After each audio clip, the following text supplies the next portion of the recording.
Parit besoj që i kanë.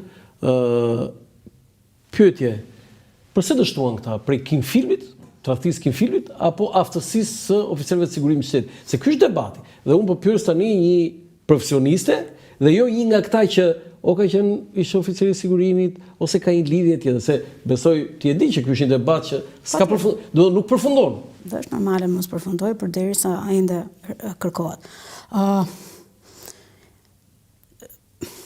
Kinfilmi, nuk ka qenë vetëm Kinfilmi, faktikisht ato kanë qenë 4. Se vetëm Kinfilmi është më i famshëm. Po, ka qenë 4 veta, 4 e sigurimit, pardon. E shërbimit sekret britanik. Mi 6. Ashtu dhe.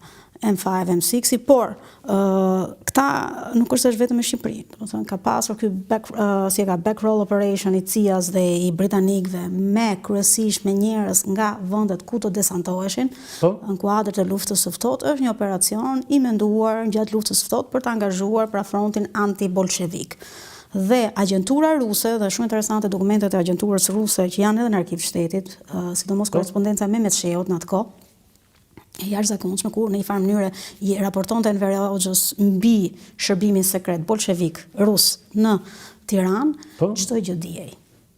Domethënë Papa, çdo gjë, nuk e di nga filmi është më veçantë, 4 e famshme e Zoja Papa, sepse ky është një debat. Ju jeni duke thënë që Kinfilmi ishte ai për shkak informacionit. Jo vetëm Kinfilmi. Janë shumë burime informative. Jo vetëm Kinfilmi, se Kinfilmi është më i famshëm i flas pra. Janë shumë burime se janë edhe 3 tjerët që të dhënat e shërbimit sekret ka prishur një punë të jashtëzakonshme KGB që bëri që të dështonin operacionet e CIA-s. Po patjetër. Dhe të kapeshin nga parashuta sa binin ata, ti kapte sigurimin e shtetit. Po mendon se me teknologjinë e sigurimit të shtetit të Shqipërisë ishin kaq të aftë, kaq të zotë për të kapur desantët që zbrisnin në tokën shqiptare, në aparaturë, pra është një momentin që agjentura punon, ke pas prezencë këtu, nuk e mbaj mend tash numrin se kam parë në arkiv se sa kanë qenë rusë.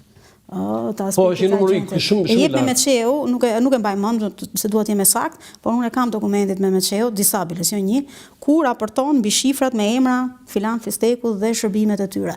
Dhe i gjithë operacione, apo të tërë operacionet, të tëra tentativat janë zbuluar. Kinfilmi dhe shokët e vet, apo qoftë burime të tjera agjenturore, se nuk janë vetëm bolshevikët, pardon, rusët. Janë njësër agjentura që kanë operuar në kuadër të agjenturave brenda perdes hekur të lindjes Europës lindore, të cilat kanë ndihmuar dhe kanë bërë që ne të dukemi aq shumë të suksesshëm, faktikisht ishin të suksesshëm, por brenda kuadrit të luftës së ftohtë, përplasjes të themi tamam të ftohtë midis 2 bllokeve. Dhe ky desantim nuk është thjesht për Enver Hoxhën, por është një lloj përplasje që kuptohet operacionale midis 2 bllokeve.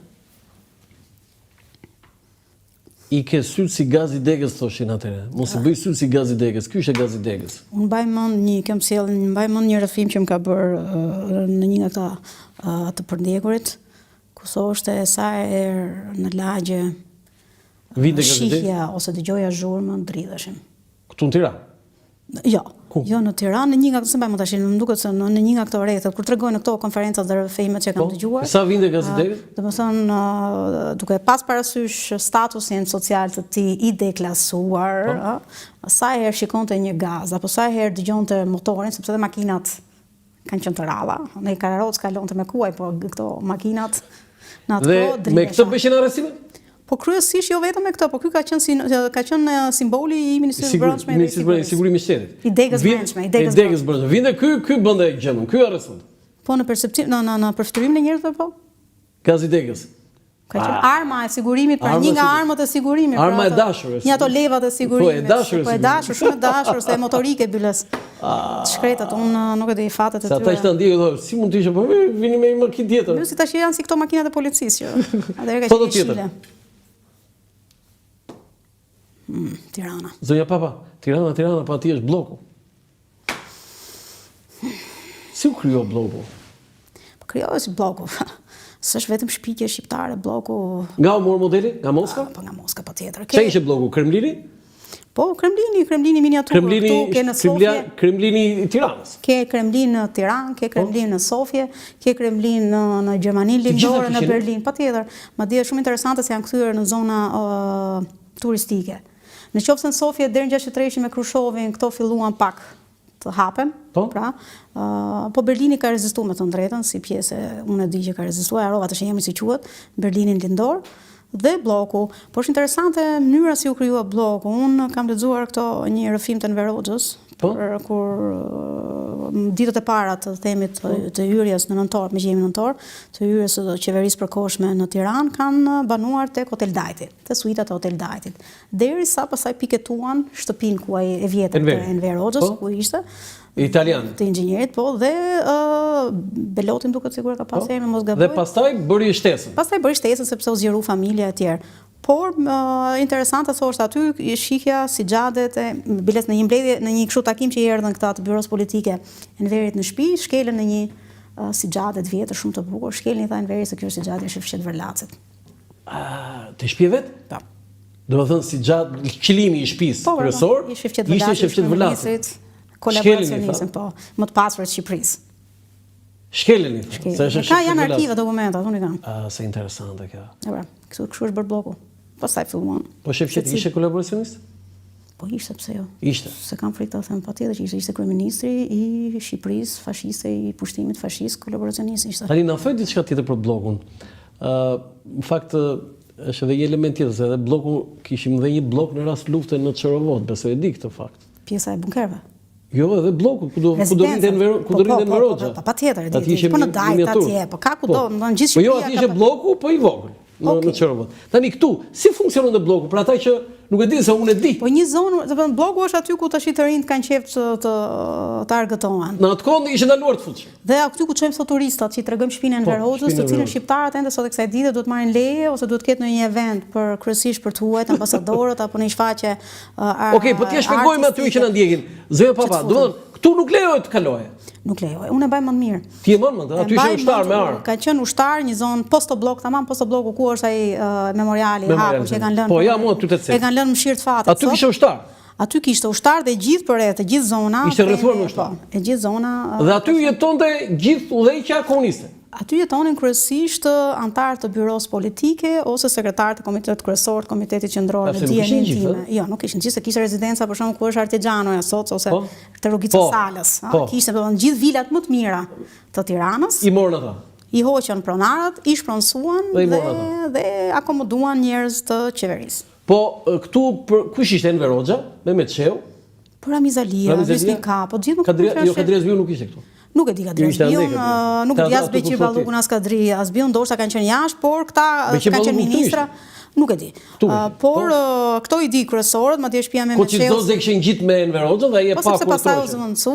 Por Mehmet Sheu është akoma rezidenca qeveritare që përdoret për këto takimet. Atje ndodhi ngjarja e famshme. Dhe po ngjarje e famshme. Mehmetin e vran apo vrau veten? Apo i vran veten?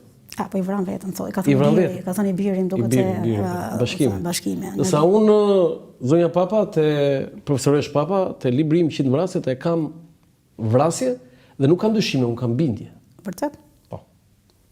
Po ajo letra e Mehmetit? Ajo është kështu, hetimet vazhdojnë, sepse ka një fakt shumë thjesht, se po duket sikur po merrni ju tani në intervistë. Aty ka dy ekspertiza. Një i balistikës dhe një mjekut. Unë kam intervistuar të dy person. Dhe mjekun, jam i vetmi, Fatos Ariton, mjeku. Tani, përveç se Fatos Aritos ju ndalua që të bënte autopsin, ai ka bërë autopsin të Enver Hoxhës, të Fiqeretit, i ka bërë ai. Ktu ju ndalua. Si janë vrarë ose si janë vetë vrarë, si Enveri vdiq natyrale dhe Fiqereti natyrale nga mizera. Ka bërë dhe të tjerëve, të një personazh. Tani, këtë të balistikës e ka bërë Serfim Ftari. Ai thot me dorën e majt. Ky shkon me dorën e djathtë. E ka vënë përpara unë aty. Dhe ai thot duhet të jetë gabim shtypi. Tani pyetja ime është, këtu mund të pyesim ty. A ekzistonte që pikërisht në këshyrjen e kufomës dhe të vendit të ngjarjes mund të kishte një gabim shtypi? Po më këto, po a çarnci ka rëndësi të madhe e vran apo Mirë. Për një historian nuk ka rëndësi, për mua. Jo, sepse nuk është i vetmi që është vetë vrarë në Shqipëri. Dhe jo vetëm në Shqipëri, në të gjithë, po më të gjithë pjesën dhe Nako Spiro. Omer Nishani. Që s'një fare, thamë vdekin aty. Këto janë raste që Stephen Kotkin, që është biografi, është jashtëzakonshëm, është biografi Stalinit, po boton vëllimin e tretë jetës Stalinit, pjesa e fundit deri vdekjes.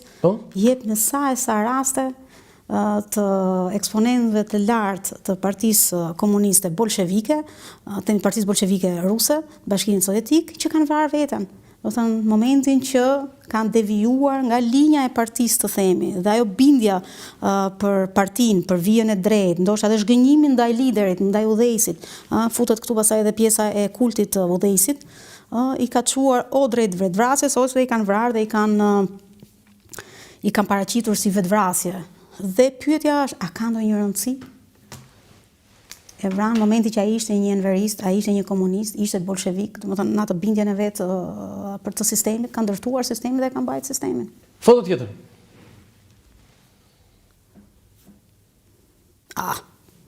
Radha Vajgurë, Si mund të lija unë të rrisja Enriqueta Papre, mos i vija një radha e Vajgurit? ka mbajtur radhë të tillë, po. Ke mbajtur, s'kam Sa vjeç ishe?